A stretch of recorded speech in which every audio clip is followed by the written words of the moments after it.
Bapak dan Ibu yang kami hormati, untuk materi yang kedua oleh analis kebijakan Lemdiklat Polri, Bapak Komjen Pol Dr. Andes Dharma Pongregun MMMH, dipersilakan.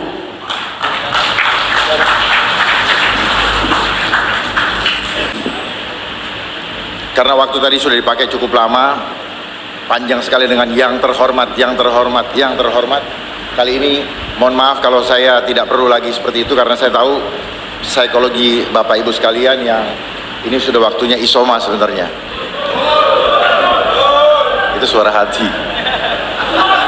Jadi izinkan saya mengucapkan yang terhormat bagi semuanya, karena buat saya sama. Dan diwakili oleh Senopati PGN Nasional, Bagus Nuril. Pak Bupati, terima kasih untuk tempatnya. Pak Kadensus, terima kasih, kita bertemu kembali. Dari Mas Ahmad, Pak Kiai, dan seluruh pejabat daerah, dan sahabat-sahabat saya PGN yang hadir pada hari ini dan yang ada dimanapun berada di seluruh Indonesia. Bicara wawasan kebangsaan, apa yang sudah disampaikan oleh Pak Martinus tadi, wawasan kebangsaan adalah cara pandang kita terhadap diri kita sebagai bangsa Indonesia dan wilayah kita. Dan lebih spesifik lagi, wawasan kita, kebangsaan kita adalah wawasan Nusantara.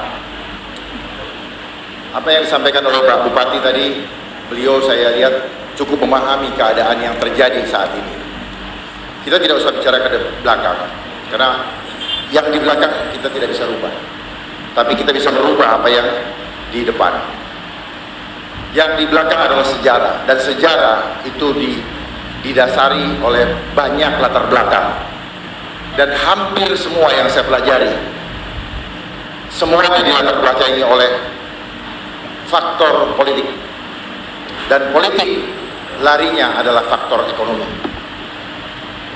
Dan untuk ekonomi, di situ dilakukan planning, organizing, activating, dan controlling. Ada perencanaan, di mana perencanaan membutuhkan anggaran. Dan itu yang terjadi. Di mana-mana kita punya organisasi membutuhkan anggaran. Untuk memahami wawasan kebangsaan, patokan yang terpenting adalah pahami Pancasila. Karena Pancasila itu adalah konsep dasar, ciri khas dari bangsa Indonesia. Dan jangan kita otak-atik lagi, jangan kita rubah lagi. Saya tidak mengambil waktu lama, saya memberikan pemahaman nilai luhur daripada Pancasila.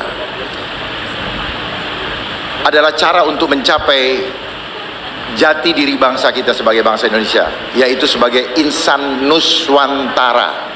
Nuswantara berbeda dengan Nusantara. Nusantara adalah fisiknya, kalau Nuswantara adalah ruhnya, jiwanya. Nu makhluk, ingat baik-baik, swa mandiri, anta menuju, ra sang pencipta. Saya ulangi, nu makhluk, swa mandiri, anta menuju, ra itu sang pencipta. Jadi saya berharap seluruh warga PGN menjadi insan Nuswantara. Insan Nuswantara adalah insan manusia-manusia yang siap hidup mandiri untuk mempertahankan kebenaran menuju kepada Tuhan. Artinya apa? Menjadi makhluk yang fitrah. Pertanyaannya, apakah kita sekarang semakin fitrah atau kita digiring untuk menjauh dari fitrah? Apa yang terjadi saat ini dan belakangan ini, kita sedang digiring dan ditarik untuk keluar dari insan Nuswantara, dari fitrah kita. Belakangan ini kita ketahui, kita digiring untuk semakin tidak mempercayai sang pencipta. Buktinya apa? Begitu kita ketakutan dengan kematian, sehingga kita lebih mempercayai benda-benda fisik yang sekarang ada di hadapan saya, yang membungkam mulut kita. Kita kehilangan marwah kita sebagai insan Nuswantara. Saya sebagai anak bangsa merasa sangat sedih karena iman kita sedang digoyang Dan ini adalah bagian daripada geopolitik. Tidak bedanya dengan terorisme dan istilah radikalisme. Istilah radikalisme jangan disalahpahamkan. Yang didengung-dengungkan saat ini adalah istilah radikalisme adalah mereka yang berbeda itu radikal. Yang banyak itu yang benar. Tidak demikian makna sesungguhnya dari radikalisme. Radikalisme adalah seseorang itu sifat yang mempertahankan kebenaran. Cuman sekarang sudah banyak opini yang dibangun. Begitu berbeda itu dibilang radikalisme. Keliru. Saya pertahankan pendapat saya. Keliru betul. Karena radikalisme itu adalah contohnya adalah pohon korma. Ketika dia mau tumbuh, akarnya menuju ke dasar untuk mendapatkan air kehidupan dulu. Setelah dia mendapatkan air kehidupan adalah dia mendapatkan kebenaran, baru dia akan muncul dan dia hidup sendiri di padang pasir. Tanpa teman, dia berjalan tetap. Ketika ada badai, dia tetap bertahan hidup dan dia memberikan kehidupan kepada sekitarnya. Itulah sebenarnya istilah radikalisme yang sebenarnya. Tetapi opini atau narasi yang dibangun saat ini membuat kita menjadi bingung karena tujuannya hanyalah untuk memecah belah bangsa kita. Dan Pancasila adalah jawabannya. Pancasila ini adalah hadiah yang terindah yang Tuhan berikan kepada bangsa Indonesia, yang pernah disampaikan oleh pada founding father kita di United Nations, di Perserikatan Bangsa-Bangsa, dengan 5 principle. First, believe in God. Itu adalah dasar, believe in God.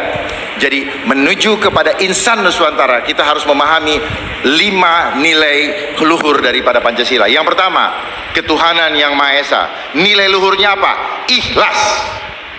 Ikhlas menerima perbedaan. Ikhlas.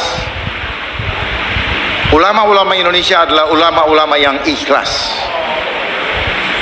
PGN adalah negarawan-negarawan yang ikhlas menerima perbedaan, tidak melihat ras, suku, agama, apapun juga, status ekonomi juga tidak. Ikhlas. Karena semua yang ada di bumi Nusantara ini adalah ciptaan daripada yang mulia, Tuhan yang Maha Esa. Itu maknanya yang pertama. Selama ini saya perhatikan tidak ada yang menjabarkan dengan tepat, bukan tidak benar, kurang tepat. Yang kedua, kalau kita sudah ikhlas, maka kita tidak akan melihat perbedaan itu sebagai sesuatu yang harus dipersoalkan. Tetapi itu adalah kekayaan, menunjukkan kemahakuasaan Tuhan menciptakan perbedaan di antara kita. Yang kedua, keadilan sosial, kemanusiaan yang adil dan beradab. Itu nilainya apa? Menerima, menikmati, menghargai. Kita menerima ciptaan Tuhan, apapun itu bentuknya, bagus atau tidak bagus menurut kita, tetapi kita tidak bisa menciptanya. Kita harus menerimanya, kita harus nikmati saja, dan kita menghargai karena itu ciptaan Allah Subhanahu wa Ta'ala.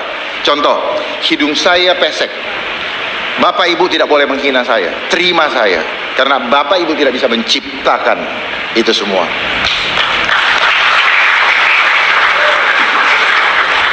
Nikmati saja, tidak usah menganalisa, hargai saja, karena itu ciptaan Allah. Mau apapun itu bentuknya, binatang, pohon, segala macam, semua itu ekosistem yang Tuhan siapkan untuk memenuhi kemuliaan Dia. Yang ketiga, persatuan Indonesia. Nilai spiritualnya apa? Bersyukur. Bersyukur.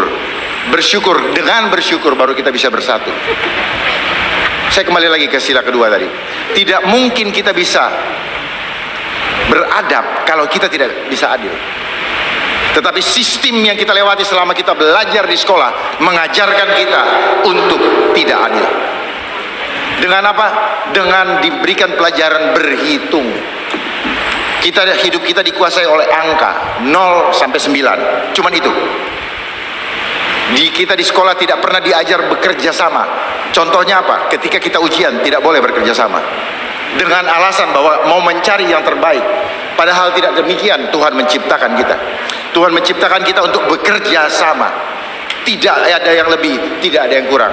Sama-sama mempunyai keunikan, kelebihan masing-masing untuk saling melengkapi.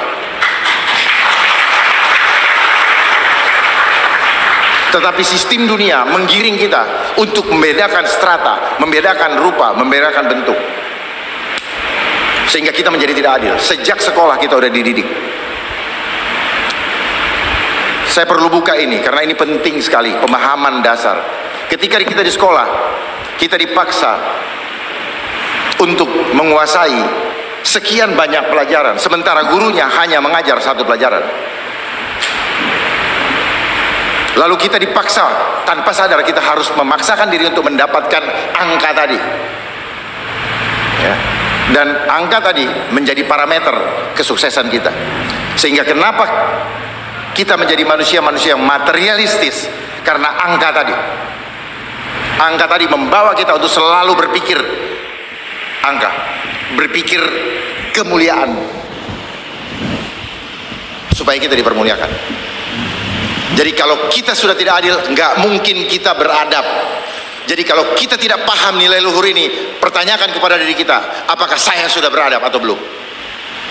Karena dari dasar itu saja kita sudah tidak adil. Makanya perhatikan, begitu banyak orang mengejar jabatan, begitu banyak orang mengejar membangun dia punya kerajaan di dunia ini, supaya dia dipermuliakan, sehingga Allah tidak menjadi raja di dalam kehidupannya. Dia membentuk dirinya menjadi raja bagi dirinya sendiri.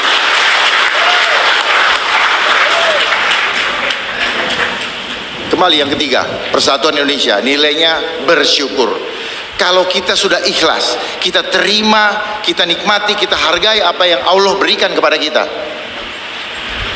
maka kita terima yang baik, yang kita rasakan baik maupun yang buruk, sebagai hadiah terindah dari Allah Subhanahu wa Ta'ala, maka kita akan bersyukur.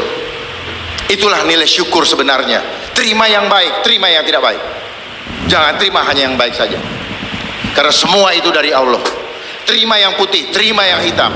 Kita berjalan di tengah, kita sebagai penyeimbang. Itu nilainya bersyukur. Inilah kuncinya, supaya kita jangan dipecah belah. Saya mengerti sekali apa yang terjadi dengan istilah radikalisme, teroris lah, apalah, semua saya mengerti semua. Ada yang mendesain di belakang ini semua. Kita hanya jadi pion-pionnya, kita hanya jadi apa namanya, jadi korban, apa tuh, pelengkap penderita yang tidak mengerti sebenarnya apa akar masalahnya. Akar masalahnya di balik ini semua adalah politik dan ekonomi, untuk menguasai kita, menguasai bangsa ini, supaya bangsa ini tidak pernah bisa menjadi bangsa yang mandiri. Sampai kemarin saya mendengar Pak Presiden sendiri menegur beberapa pejabat yang ada karena Indonesia tidak memanfaatkan sumber daya yang ada dari dalam Indonesia, tetapi selalu inginnya impor. Sebenarnya kita sudah bisa sejak dulu kala, manakala kita punya harga diri, kita siap untuk hidup mandiri, tidak hidup dari pinjaman-pinjaman dari mereka. Dan saya yakin kita mampu untuk itu, karena kita begitu kaya. Makanya mereka berusaha memecahkan belahkan kita. Karena apa? Kita adalah bangsa yang terkaya di dunia ini. Tapi pertanyaannya, kenapa kita menjadi sulit? Karena komitmen kita kepada Tuhan Yang Maha Esa minus. Buktinya apa? Di masa pandemi ini, begitu ketakutan merajalela di mana-mana melalui media sosial. Apakah itu benar? Itu hoax. Istilah hoax itu dibangun tahun 2008 sejak adanya smartphone. Itu dibuat untuk dipersiapkan untuk masa sekarang ini. Begitu maraknya istilah hoax, supaya kita mengetahui bahwa hoax adalah berita bohong. Berita bohong dengan berita palsu ada dua hal yang berbeda. Kalau berita bohong atau hoax asal dari bahasa Inggris, asal katanya hoax adalah hokus pokus, disingkat jadi hoax, yang artinya mantra sihir. Jadi kita dimanipulasi cara berpikir kita. Ya. Sehingga ada lembaga-lembaga yang mempunyai otoritas untuk mengatakan hoax. Walaupun itu kebenaran, itu akhirnya dianggap hoax. Karena memang tujuannya untuk membuat kita bingung, kita tidak nyaman, kita ketakutan. Jadi apa yang disampaikan oleh Bapak Bupati tadi dan juga Bapak Martinus, kuasai bidang IT. Bukan menguasai dalam hal seperti apa, tetapi harus punya kemampuan untuk melihat sumber berita yang benar dari mana. Selama ini kita digiring oleh Mbah Google, padahal Mbah Google itu dikendalikan oleh mereka yang senang memecah belah bangsa kita, yang saya sebut dengan Big Tech. Ya, saya sebutkan saja, mereka punya media sosial, Twitter, YouTube, WhatsApp, Facebook, ya, IG, itu punya mereka semua. Sehingga berita yang tidak mereka inginkan pasti mereka ban. Pahami ini. Ya. Kalau kita mengikuti mereka, kita kena hoax dan mudah sekali memecah belah bangsa ini. Saya ingat itu ketika Presiden di Mesir, Presiden Mubarak dijatuhkan, itu mulai dengan permainan media sosial untuk berkumpul. Memang media sosial, saya paham betul mengenai media sosial ini karena saya pernah di Badan Cyber. Bukan karena di Badan Cyber, tapi Allah memberikan hidayah kepada saya untuk membuka hal-hal yang selama ini kita tidak paham. Ya, dibukakan. Jadi sebenarnya ketika adanya gadget atau gawai, gawai ini dari bahasa Melayu yang artinya budak.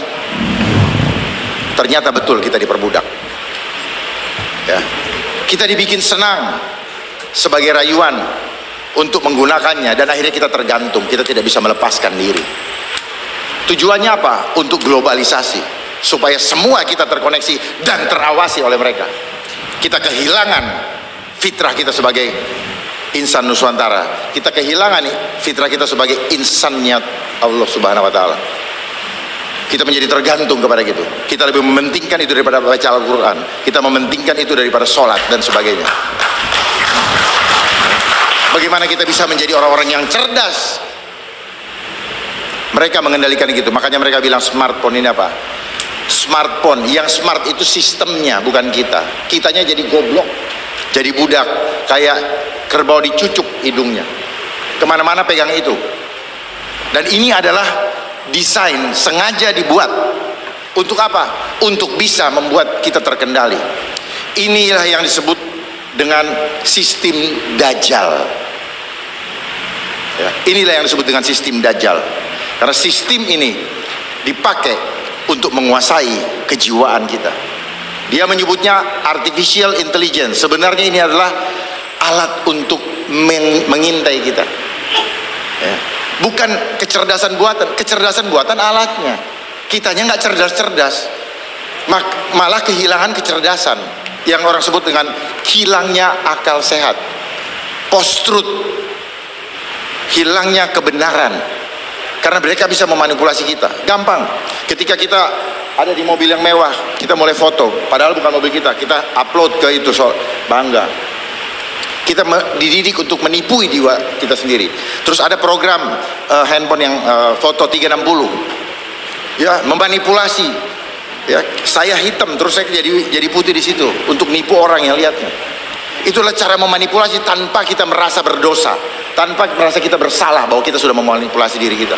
Kita sedang mendidik kita masuk untuk memanipulasi. Tapi karena semua melakukan seperti itu, kita anggap itu fine-fine aja, oke-oke aja kok, lumrah.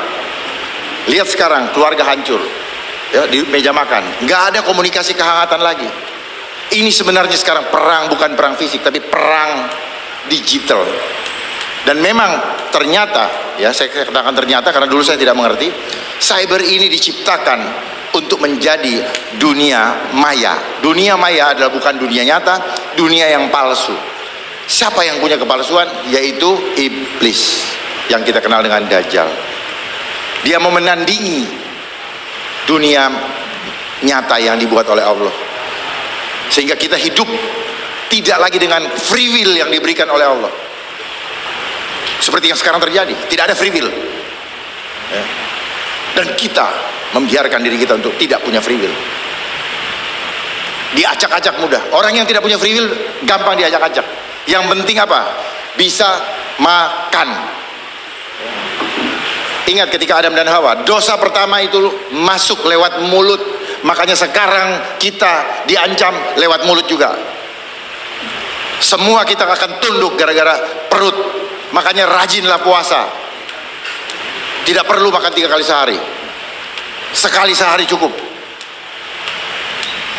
Supaya kita punya kekuatan spiritual. Karena sistem dunia ini hanya mengajarkan kita untuk memahami alam sadar atau pikiran sadar yang kita kenal dengan IQ. Dan kekuatan itu cuma 5%. Kekuatan yang 95% itu alam bawah sadar, subconscious. Dan ini tidak pernah dilatih. Sehingga kita sangat tidak mengerti apa yang tidak terlihat mata, kita tidak mengerti. Sistem di dunia juga mengajarkan kita nilai materialistis. Kalau tidak bisa dibuktikan secara material, maka itu tidak bisa jadi alat bukti. Makanya kita diberikan ruang untuk berbohong. Dalamnya laut bisa diukur. Hati orang siapa yang tahu? Karena kita tidak dididik untuk terbiasa untuk menceritakan apa isi hati kita yang sebenarnya. Tanpa sadar kita diajar untuk menipui diri kita sendiri. Tapi kita lebih suka dengan atribut-atribut yang terlihat cantik gagah dari luar, tapi isinya busuk.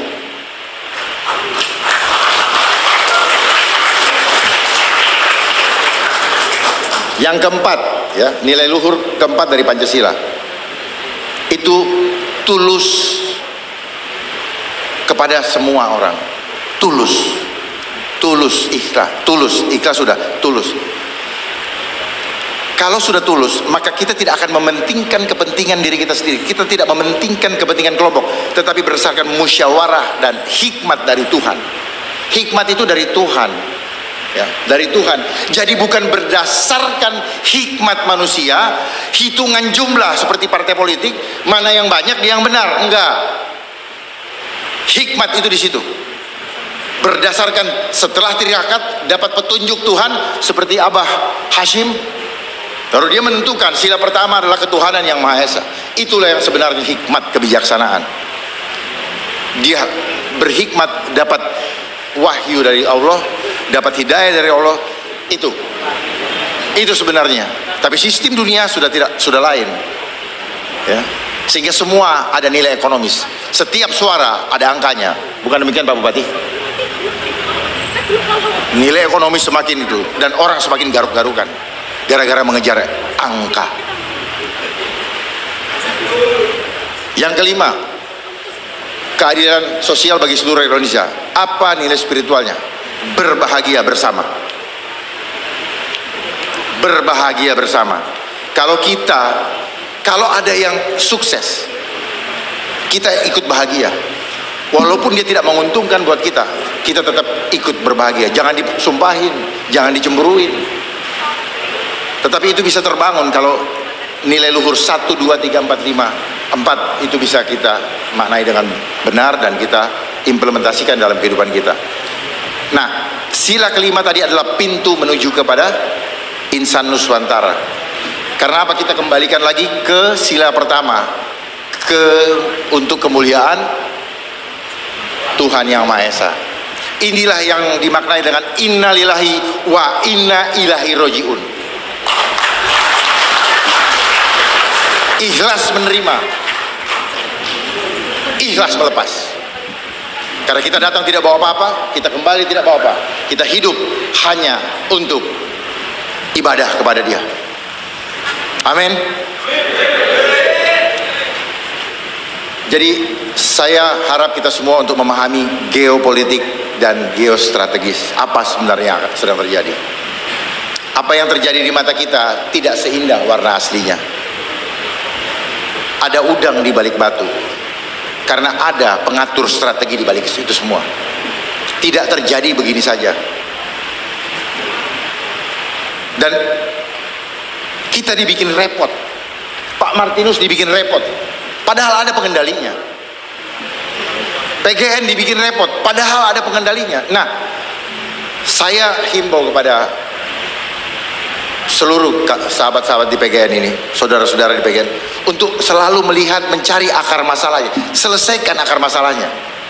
Jangan cuma di permukaannya saja. Kalau di permukaan saya sampai mati cuman bikin capek dan tidak akan berhasil.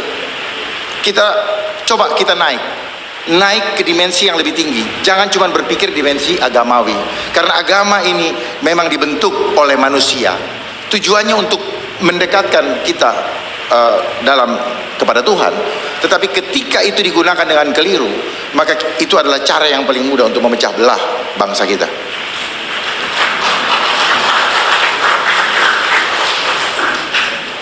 Karena kalau kita tahu dengan sila pertama, ketuhanan yang Maha Esa, bahwa Tuhan kita Esa. Pak Kapolres dengan saya berbeda mungkin keimanannya, label keimanannya. Tetapi Pak Kapolres dengan saya ciptaan dari Tuhan yang Maha Esa. Setuju?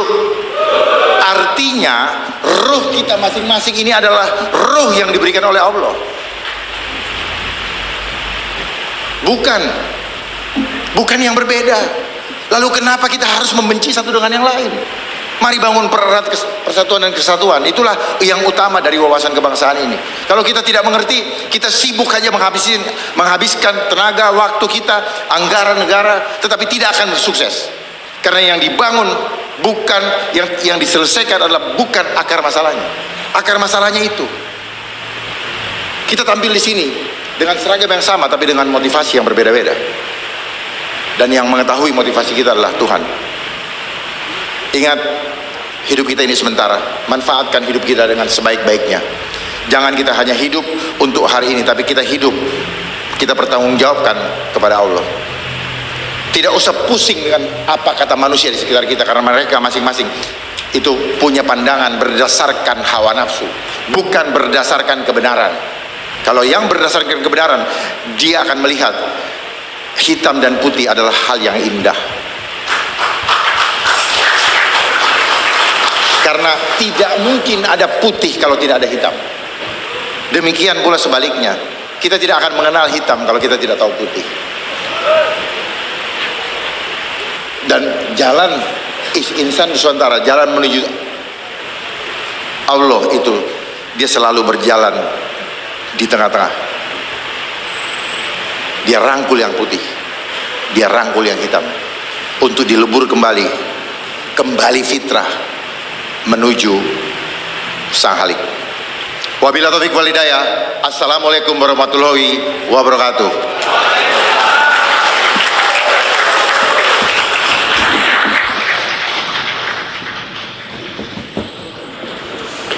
Bapak dan Ibu yang kami hormati, untuk materi yang terakhir akan disampaikan oleh Senopati Nusantara PGN, Bapak Dr. Kiai Haji Nuril